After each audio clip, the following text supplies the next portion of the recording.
Salam, saudara-saudara kekasih dalam Tuhan Yesus. Kita akan mendengar firman Tuhan, bagaimana cara meraih kuasa Roh Kudus.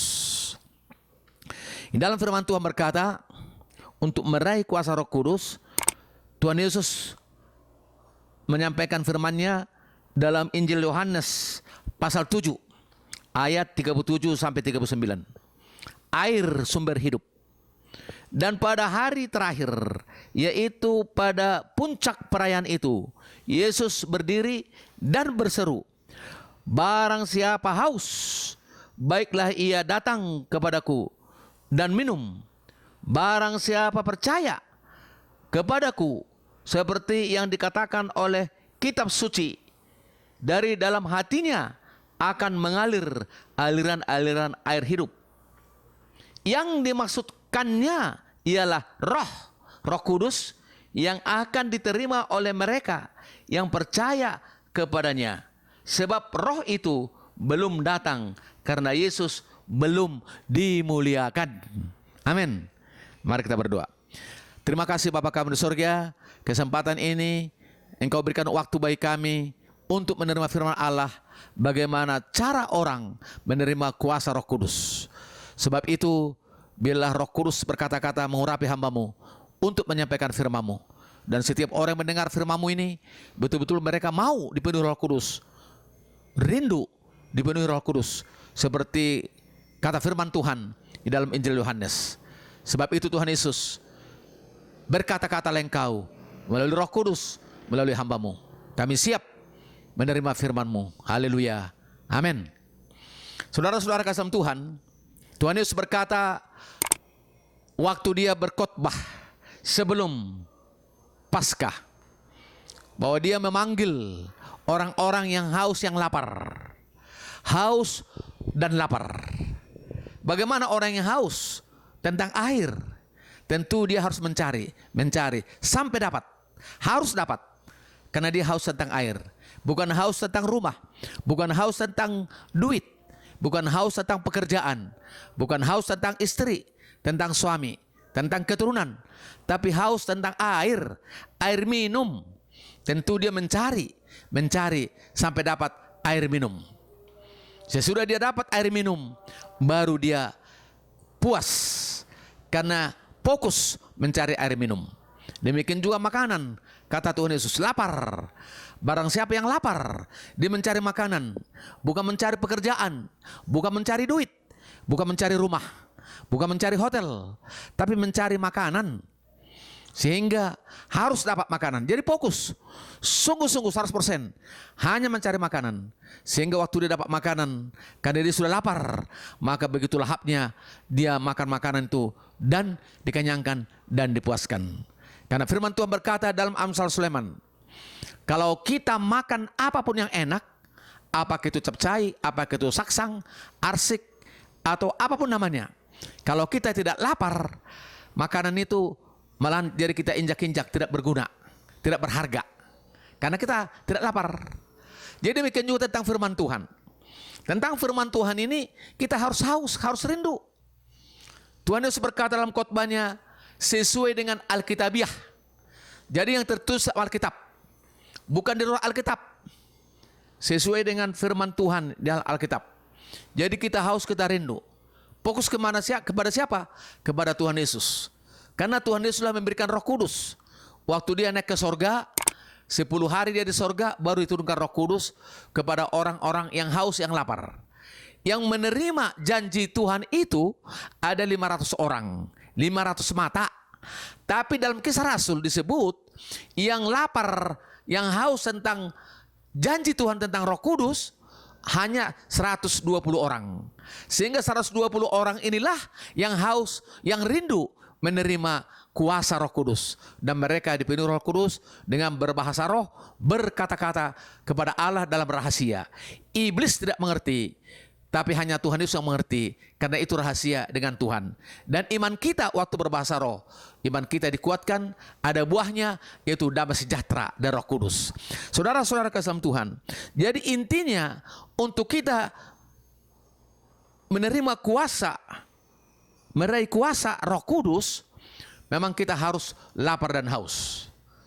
Kadang-kadang banyak kita diproses, tidak sabar. Karena untuk menerima lapar itu supaya kenyang, memang ada prosesnya. Ada prosesnya, tapi ada istilah hukum alam. Kalau kita naik gunung, habis air minum kita persediaan, sehingga kita haus. Maka kita harus turun ke bawah, ke lembah. Karena air sifatnya mencari tempat yang rendah. Jadi di mana tempat lembah atau tanah yang rendah, maka biasanya ada air. Maka kita harus turun ke bawah. Malah kita tahu kalau seperti di Sumatera, Gunung Bukit Barisan, di sana ada ular besar, di sana ada harimau, di sana ada daun-daun yang gatal. Jadi untuk kita masuk ke lembah, ke air yang turun di bawah, banyak tantangan-rintangannya. Ada ular, ada daun-daun yang gatal, ada harimau, ada binatang-binatang berkaki 1000, ada kalajengking dan yang lain. Tapi karena demi haus, supaya kita dapat minum dipuaskan, kita jalan itu sampai dapat air itu. Biarpun kita nanti ada masalah persoalan yang kita hadapi dalam tubuh kita, ya, apakah itu gatal-gatal dan yang lain. Demikian juga tentang firman Tuhan, tentang Roh Kudus. Kita harus berdoa sekali, 2 kali, belum menerima kuasa Roh Kudus. Kita harus baca firman Allah. Kita harus tanya pendeta kita, gembala kita. Kita harus tanya orang-orang yang lain yang sudah dipenuhi Roh Kudus. Kita harus banyak baca firman Allah. Kita harus banyak berdoa menyembah Tuhan. Saya beri contoh. Di Sumatera itu, umumnya gereja-gereja Pentakosta Karismatik, kalau sudah menjelang hari ke-50, mereka diharuskan harus penuh Roh Kudus oleh gembalanya. Sehingga waktu 10 hari berdoa, menunggu ketuaan Roh Kudus, kadang-kadang mereka ke sawah pun, mereka tidak bulat lagi hatinya, tubuhnya bekerja untuk sawah. Apakah itu padi, apakah itu ladang kopi, dan yang lain. Karena hatinya sudah terfokus kepada Roh Kudus. Itu hebatnya saudaraku. Saya pengalaman di Sumatera. Sehingga pikiran mereka hanya Roh Kudus, Roh Kudus, Roh Kudus. Kadang-kadang mandi pun mereka, pikirannya cepat-cepat berdoa di gereja supaya dipenuhi Roh Kudus. Dengan suara keluar dari hati, dari mulut. Karena itu kata firman Allah dalam Roma pasal 10 itu. Percaya dalam hati, dikeluarkan dari mulut. Jadi harus keluar dari mulut. Contoh, saya dulu di Palembang penuh Roh Kudus. Saya sebenarnya rindu dan haus. Saya ada pengakuan dosa. Saya akui dosa-dosa saya semua. Dan kemudian sebenarnya mulut saya itu tutup mulut. Tapi mulai keluar suara pelan-pelan. Sehingga dorongan Roh Kudus dari dalam sehingga keluar sampai penuh Roh Kudus berbahasa roh. Malahan di situ tidak ada yang berbahasa roh, hanya saya sendiri. Tapi dasarnya memang saya haus, saya lapar untuk Roh Kudus itu, untuk kuasa itu. Tadinya saya nggak mengerti, tapi itulah kuasa. Jadi pengakuan dosa dulu. Bagaimana kakinya Yesus terpaku dua-dua untuk kita, untuk dosa kita. Tangannya terpaku dua-dua untuk dosa kita, kelemahan kita. Dan kepalanya pakai mahkota duri untuk kita juga.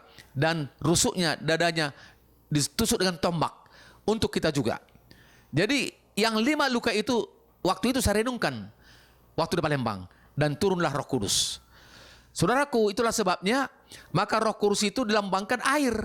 Air selalu mencari tempat yang rendah. Jadi kalau kita merendahkan hati, mengakui dosa-dosa dengan terbuka semua di hadapan Tuhan, tidak ada yang tutupi, maka Tuhan itu mengampuni dosa kita. Sesuai dengan 1 Yohanes pasal 1 itu. Ya, ayat 7-9. Tuhan itu adil, setia. Barang siapa yang mengaku dosa-dosanya dengan jujur, dengan rendah hati, semua diampuni sucikan dosa oleh Tuhan. Sesudah diampuni Tuhan dosa-dosa kita, maka turunlah Roh Kudus. Mengalirlah Roh Kudus, air. Dan kemudian maka kita dipuaskan oleh kuasa Roh Kudus itu, ada damai, sukacita. Dan kita berbahasa roh, berrahasia dengan Tuhan. Dan memang ada tandanya sebelumnya berbahasa roh.